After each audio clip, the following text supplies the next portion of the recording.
two, 1, 2, 3. Okay.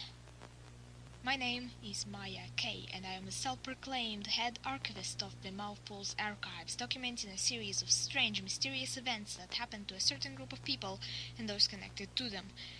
I have been collecting their statements on such events, and though some of them are extremely short, all of them I find highly interesting. So today I shall record at least one in an audio format because, well, it's a simpler way to archive, though it is a shame that the quality of the audio is not as good as it could be due to me using a tape recorder, as when I tried to do this on the computer I was met with severe technical difficulties. Anyways, let's start with...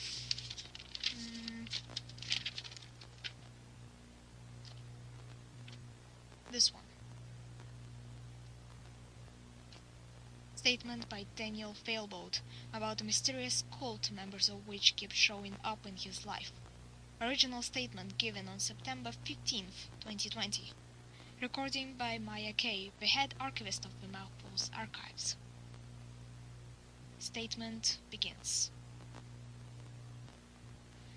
So I am currently on this deserted island getaway. That's why I'm sending this as a letter instead of it being an in-person thing. I'm not much of a travel person if I'm being honest, but streamer life in the city can be exhausting to say the least. I just wanted to have a good time and relax. Well, continuing being a streamer, but now on an island in the middle of nowhere. But anyway, some important context first.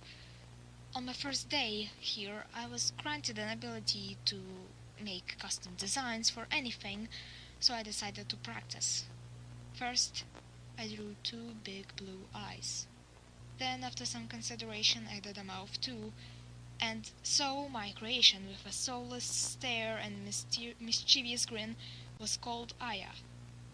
It was supposed to be just I, but I made a typo and went with it.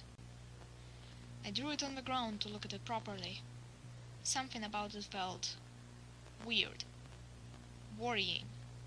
Her eyes seemed to follow me wherever I'd step. In that moment, I made a big mistake.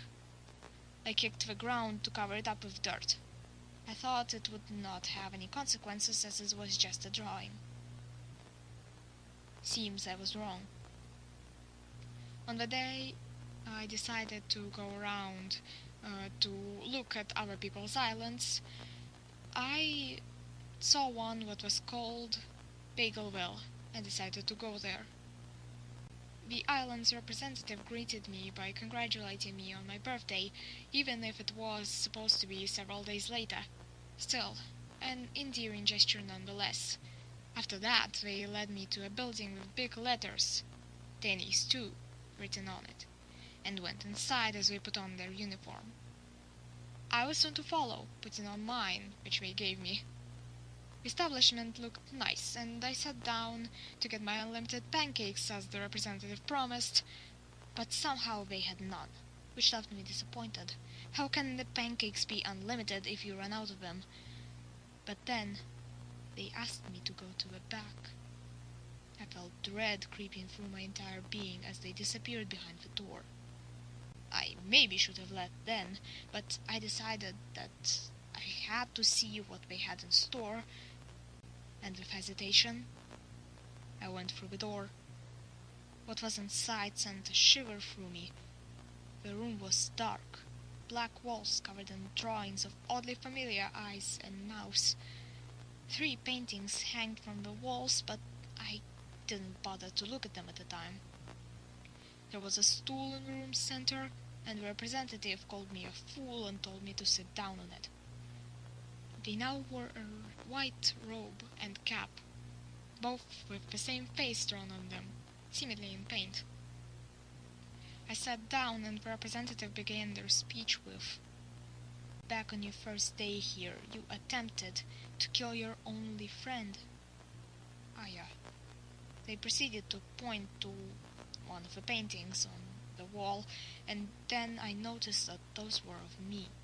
First of me contemplating and staring down at what I drew, second of me kicking the dirt, and third of me about to walk off like nothing happened.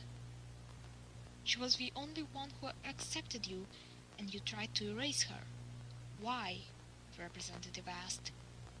All I could do was laugh nervously in response and try to make a joke, but my voice was noticeably shaky. In the middle of them asking if I would forget what I've done, I said no. I didn't think it at all in that moment, in fact. I didn't think it would lead to me ended up in this situation. I tried to keep my cool, but my worry grew with each second.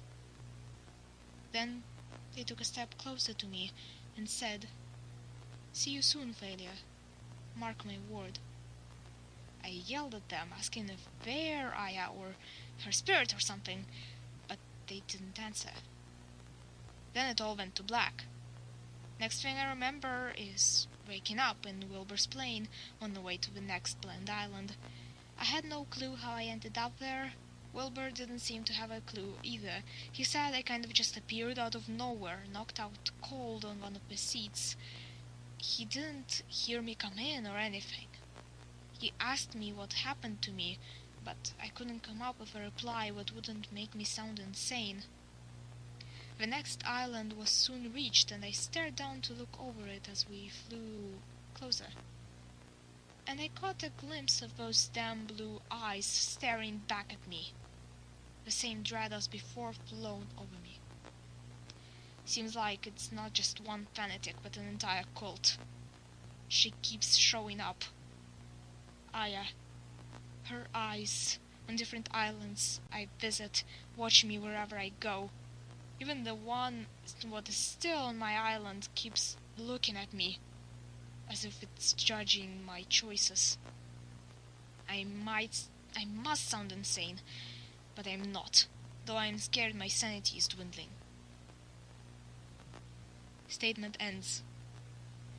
There are several more letters that Daniel, known to his fellow island residents as Failure, describing more of his experience with the cult, but I decided those will be left for another time.